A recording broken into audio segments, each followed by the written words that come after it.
रा.चि. ढेरे यांच्या ललितबंध या लेखसंग्रहातून विंचू चावला नावाचा लेख. माणसं सुखानं मस्त होतात नि दुःखानं त्रस्त. त्यांचा तो स्वभावच आहे. सुखदुःखांच्या या चक्रात माणूस गरगरत असतो. माणसाला सुख हवं असतं, दुःख नको असतं. परंतु दुर्दैवानं या सुखदुःखांच्या चक्राला दुःखाचे आरेच जास्त असतात. सुखाची आकांक्षा बाळगणाऱ्या माणसाला दुःखाचाच अनुभव अधिक येत राहावा अशी ही विपरीत जगरहाटी आहे. संतांना या जगरहाटीची पूर्ण जाणीव होती. संत श्रेष्ठ तुकोबांनी म्हटलं आहे की, सुख पाहता जवा पाडे, दुःख पर्वता एवढे. जगरहाटीतलं सुख दुःखाचं प्रमाण पाहू जाता त्यात सुख अत्यल्प, अगदी जवाच्या दाण्याएवढंच अनुभवायला मिळतं, तर दुःखाचे मात्र डोंगर कोसळताना दिसतात. मानवाच्या मनाला ही वस्तुस्थिती जाणवावी म्हणून समर्थ रामदासांनी अगदी कळवळ्यानं आवाहन केलं आहे.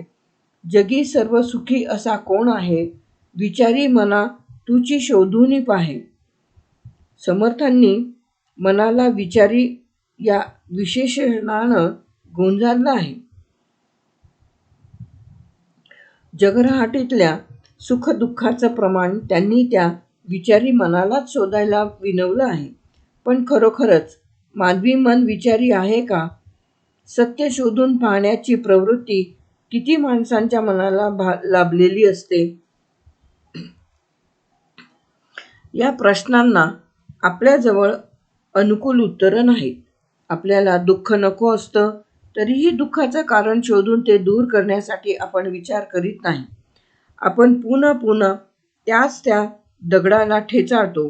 पुढच्याच ठेस मागचा शहाणा असं घडायला हवं, परंतु प्रत्यक्षात घडतं मात्र विपरीत. पुढच्याच ठेस अन मागच्यासही तीच ठेच असंच सारखं चाललं आहे.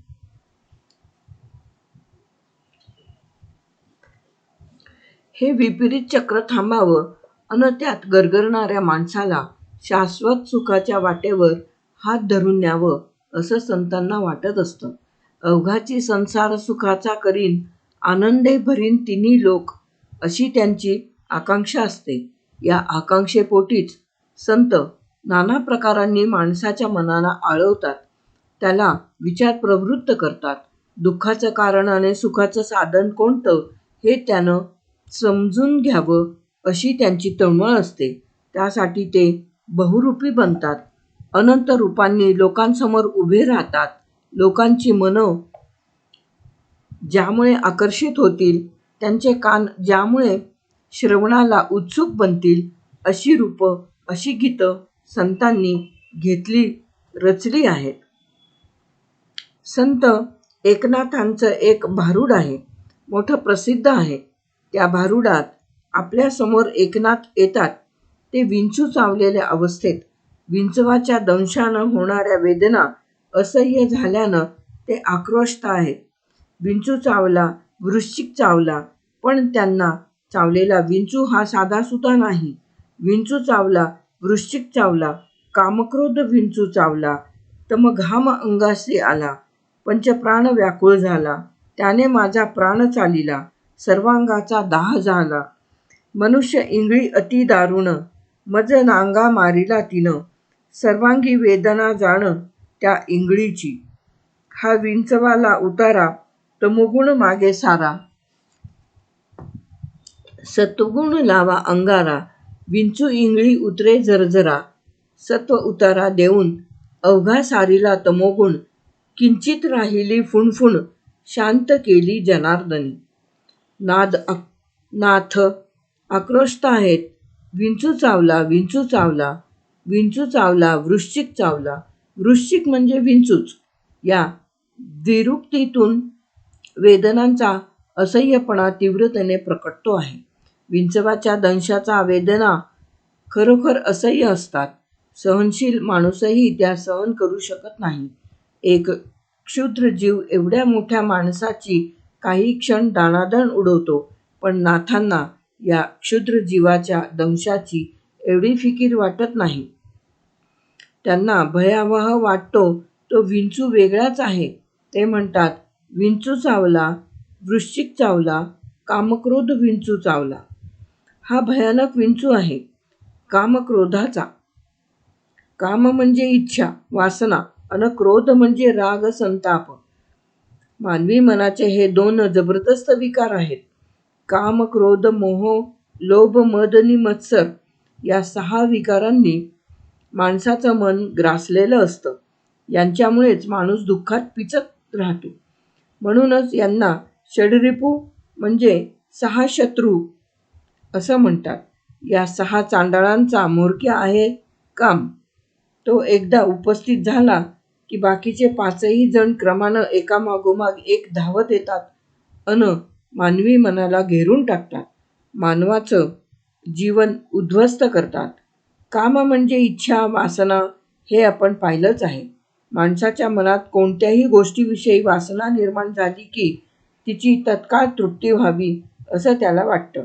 वासना तृप्तीनं ते सुखावतं, पण क्षणभरच. कारण पुन्हा दुसरी, तिसरी, चौथी अशा अनंत प्रकारच्या अनंत वासना गर्दी करीत असतात. जोवर वासनांच्या तृप्तीत अडथळा येत नाही तोवर ठीक असतं. तोवर मन सुखानं चेकाळलेलं राहतं. परंतु एकदा का वासनांच्या तृप्तीत अडथळा आला की ते भडकतं, क्रोधानं पेटून उठतं. त्याला संताप अनावर होतो, म्हणजेच कामक्रोधाला जन्म देतो. पुढं क्रोधातून मोह म्हणजे मूढता, विवेक नाहीसा होणं.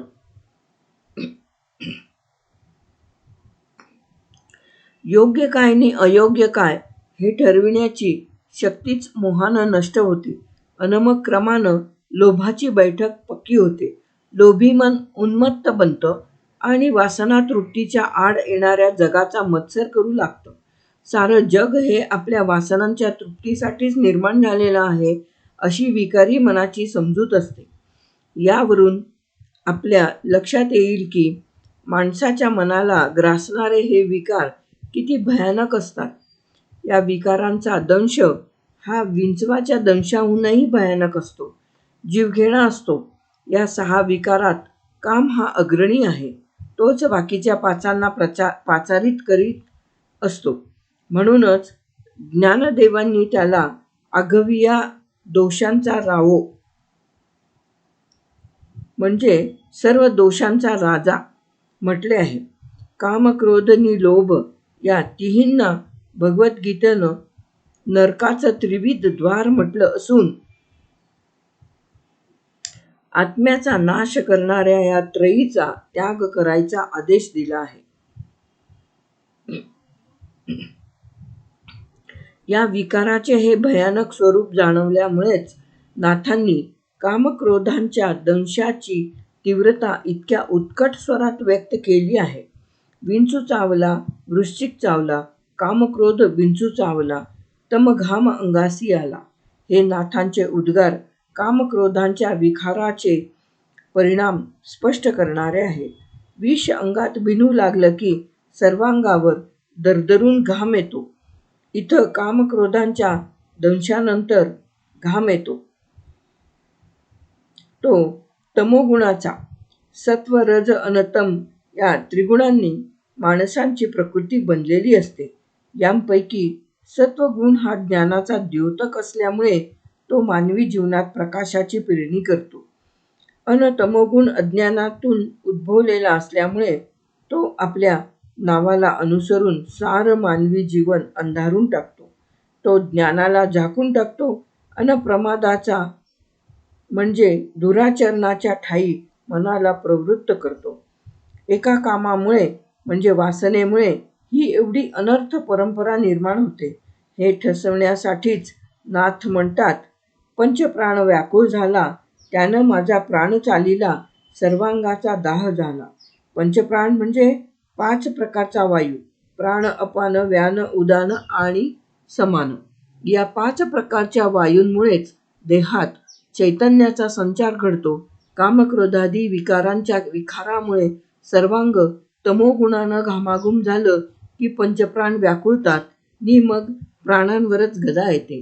सर्वांगाचा दाह होतो. कामाचा, वासनेचा अथवा आशेचा हा प्रताप नाथांनी आपल्या भागवत टीकेत फार प्रभावी शब्दात वर्णिला आहे. ते म्हणतात, आशेपाशी महाशोक, आशा करवी महादोख, आशेपाशी पाप अशेख, असे देख तिष्ठथ, आशेपाशी अधर्म सकळ, आशा मानिना विटाळ, आशा नेणे काळवेळ, कर्म सकळ उच्छेदी, आशा तेथ नाही सुख, आशेपाशी परम दुःख, आशा सर्वांशी बाधक, मुख्य दोख ते आशा.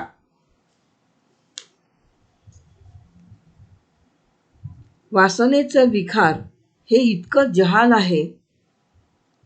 या विकाराच्या विखारानं नि तमोगुणाच्या अंधारानं ग्रासलेलं जीवन नष्टभ्रष्ट होतं. परंतु याहूनही घोर परिणाम अशा विकारी जनांच्या संपर्कानं घडतो.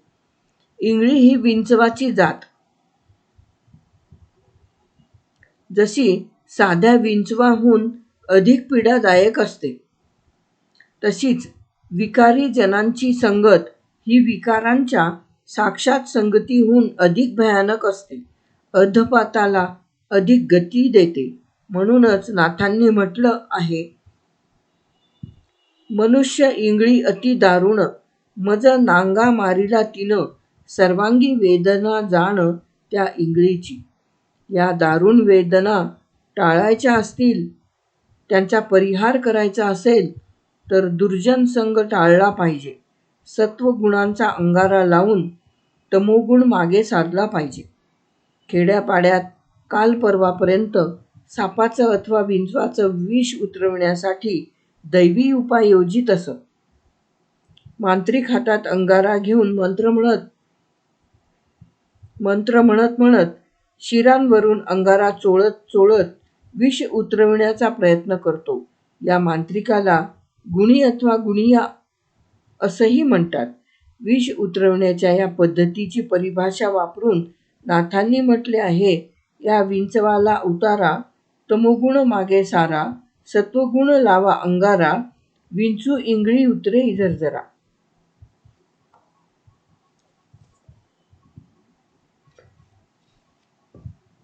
नाथांनी अशी ग्वाही दिली आहे की आपणही विकाराचं विष असंच उतरवलं. सत्वगुणाच्या अंगाऱ्याचा उतारा वापरून तमोगुणाचं विष उतरवलं, अर्थात स्वप्रयत्नानं संयमानं विष उतरवलं तरी त्याची फुणफुण दंशाच्या जागी अंशतः राहतेच. म्हणजे विकार सुप्त स्थितीत मनाच्या आतल्या कप्प्यात दबून राहतात. त्यांचा संपूर्ण निराश करायला सत्संग हवा, सद्गुरूची कृपा हवी. सत्व उतारा देऊन अवघा सारीला तमोगुण, किंचित राहिली फुणफुण शांत केली जनार्दनी. विकारांच्या दंशाच्या जागी राहिलेली किंचित फुणफुण आपल्या सद्गुरूंनी, जनार्दन स्वामींनी शांत केली, असं नाथांनी सांगितलं आहे. सद्गुरू हाच विकार विष उतरविणारा गुणिया आहे, मांत्रिक आहे. विंचवाच्या दंशाचं रूपक वापरून नाथांनी आणखी एक गीत रचलं आहे. त्या सद्गुरू गुणियाची किमया त्यांनी विस्तारानं वर्णिली आहे. भावे लागतो त्याचिया पाया, त्याने कळ सोडूनी मोकळी केली काया. ब्रह्माहमास्मी विंचू आणिला गे ठाया, थोर तळमळ माझी गेली विलया. दुर्जन संग हा जसा इंगळीच्या दंशा इतका दाहक आहे, तसाच सत्संग हा सर्व दाह शांत करण्या इतका प्रभावी आहे. त्यांतही आपण ज्याच्या ठायी जीवे भावे निष्ठा बाळगतो, ज्याच्या मार्गदर्शनानं जीवनाची वाटचाल करतो, असा सज्जन तर सुखशांतीचं माहेरच ठरतो. अशा मार्गदर्शक सज्जनालाच संतांनी सद्गुरू म्हटलं आहे. एकनाथांच्या जीवनात जनार्दन स्वामी नामक सत्पुरुषांना अशा मार्गदर्शक सज्जनाचं स्थान होतं. नाथांचे सर्व विकार त्यांच्या सहवासात विरले आणि त्यांना मग अक्षय सुखशांतीचं निधान गवसलं. विकारांच्या पलीकडे जो गेला तोच साधू. असा साधू आपल्या संगतीनं इतरांना पालटवून टाकतो. म्हणूनच संतांनी वारंवार सत्संगाचा महिमा गायला आहे. नाथांनी साधूंची लक्षणे स्पष्ट करताना म्हटले आहे, ज्याचे गेले कामक्रोध तोची साधू जगी सिद्ध. लोभ मोह नाही ज्यासी तोची साधू निश्चयसी. गेले मद आणि मत्सर साधू तोची निर्विकार. एका जनार्दनी साधू त्याचे चरण नित्य वंदू. काम क्रोध लोभ मोह मद मत्सर हे षड्विकार ज्यानं दवडले तो खरा साधू होय. अशी साधूची व्याख्या सांगून नाथ अशा विकारमुक्त साधूचे चरण नित्य वंदायला सज्ज झाले आहेत. भागवत टीकेत हाच भाव ते एकाच ओवीतून किती प्रभावीपणे व्यक्त करीत आहेत पहा. ज्याची आशा निशेष जाये तोची परमसुख लाहे. ब्रह्मादिक वंदिती पाये अष्टमा सिद्धी राहे दासत्वे. आतापर्यंतच्या विवरणावरून आपल्या हे ध्यानी आलं असेल की एकनाथांनी या गीतांतून कामक्रोधादी विकारांचा घोर परिणाम, त्या विकारांनी ग्रासलेल्या माणसाच्या संगतीचा भयंकरपणा आणि त्यातून सुटण्यासाठी सत्वगुणांची नि सात्विक माणसांच्या संगतीची आवश्यकता हा विषय तुमच्या आमच्या मनावर ठसविण्याचा प्रयत्न केला आहे. आपलं म्हणणं अधिक प्रभावी बनवण्यासाठी त्यांनी कामक्रोधादी विकारांवर विंचवाचं रूपक केलं आहे. रूपकाच्या आश्रयामुळे नाथांचं प्रतिपादन रंजक आणि म्हणूनच अधिक प्रभावोत्पादक बनलं आहे. अशा प्रकारची शेकडो रूपकं नाथांनी रचली आहेत. या रूपकांना भारुड म्हणतात. भारुड या शब्दाची नेमकी व्युत्पत्ती अजून ठरवता आलेली नाही. तरीही बहुसंख्य अभ्यासकांच्या मते भारुड ही संज्ञा बहुरूढ पासून साधलेली आहे. जे गीत बहुरूढ म्हणजे लोकप्रिय असते ते भारुड होय, असं या व्युत्पत्तीच्या आधारे म्हणता येईल. संतांनी रचलेली ही रूपकं बहुरूढ म्हणजे लोकप्रिय बनलेली आहेत, यात संशय नाही. बहुतेक संतांनी भारुडं रचली आहेत, पण एकनाथ हे भारुड या रचना प्रकाराचे सम्राट मानले जातात. त्यांनी 300च्या वर भारुडं रचली. त्यांच्या या भारुडांत विविधता आहे. गोंधळी, भराडी, वाघ्या मुरळी इत्यादी लोकदैवताचे भक्त, दिवटा, जागल्या, महार इत्यादी ग्रामजीवनाचे घटक, वटवाघूळ, टिटवी, पोपट, सर्प, विंचू इत्यादी पशुपक्षी व जीवाणू, बाजार, व्यापार इत्यादी लोकव्यवहार, तसेच स्वप्न, थट्टा, नवल, कोडं यांसारखे विविध विषय यांची नाना प्रकारची रूपकं वापरून त्यांनी आपले विचार जनसामान्यांपर्यंत पोचवण्याचा व्यापक प्रयत्न केला. ललित या नावाची एक पारंपरिक लोकनाट्य संस्था चालत आली आहे. तिच्यात ही सारी भारुडं रंगमंचावर सादर केली जातात. ते रूपक प्रत्यक्ष अभिनयाच्या द्वारा साकार केलं जातं. मग भारुडातलं नाट्य अधिकच खुलतं, रंगत प्रेक्षकांच्या मनी मुरतं.